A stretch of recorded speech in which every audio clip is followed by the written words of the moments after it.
how to behave like a man. And anybody I think who's known me since childhood will find some of this funny.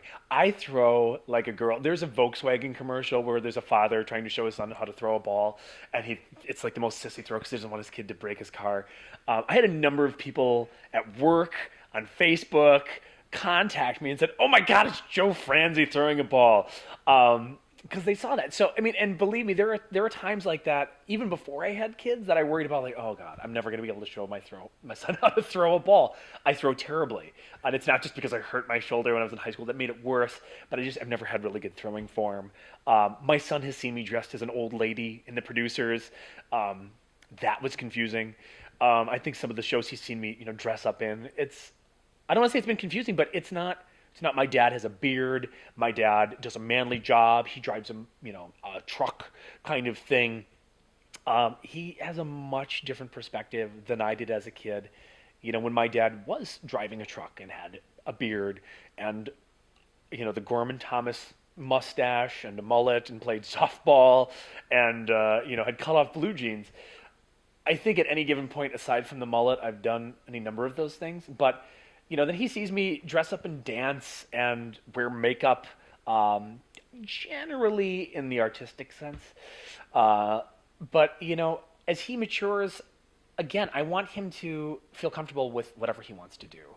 Um, he is his own person, and whatever his choices, life choices are, um, whether it's career, and for example, this summer he said, "It's like I don't know that I want to dance anymore." He was spending more time with his cousins who were big into baseball, so he thought I want to play sports. And I said, "You can do whatever you want, um, but just know that it's not easy to step back into to dance after you're out.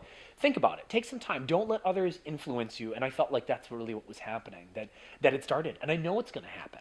And I don't doubt that he will walk away from it, which may be a good thing too.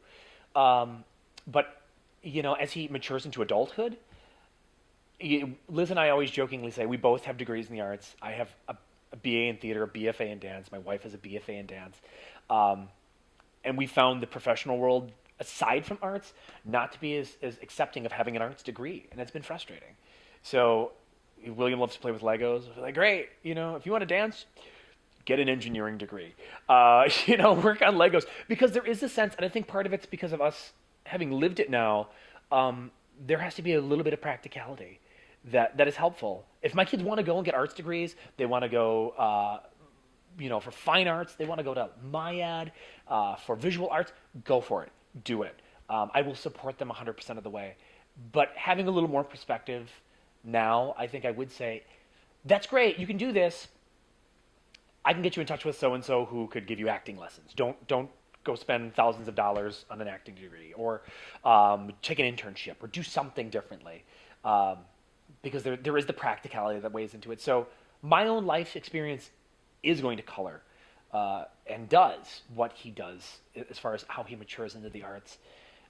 I hope in a positive way. I really hope that I'm not, being bitter and jaded and saying, "Dad wasn't successful." I feel like I've actually been very successful, and it isn't about fame and how much you do, but what rewards you reap from it. So if he says in another year, "You know what? I feel like I've danced enough," then that's golden. I don't think we need to do anymore. Uh, I want him to experience the journey and the development without being told how to do it. I think there's a difference between encouraging and forcing.